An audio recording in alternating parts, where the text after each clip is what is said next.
So we all understand financial debt.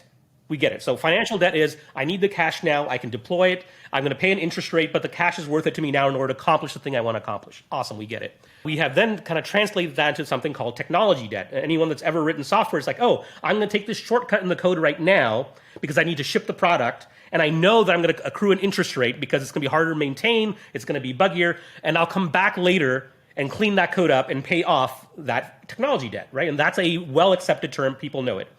Along the same spectrum, there's a thing I call culture debt. And culture debt is when you hire either non-diverse teams or you hire people that are jerks that don't really fit and no one wants to be around. When you make those suboptimal or wrong decisions, you accrue what I call culture debt. Now, it is the most insidious form of debt. And the reason I say that is, number one, you don't really know what the interest rate is.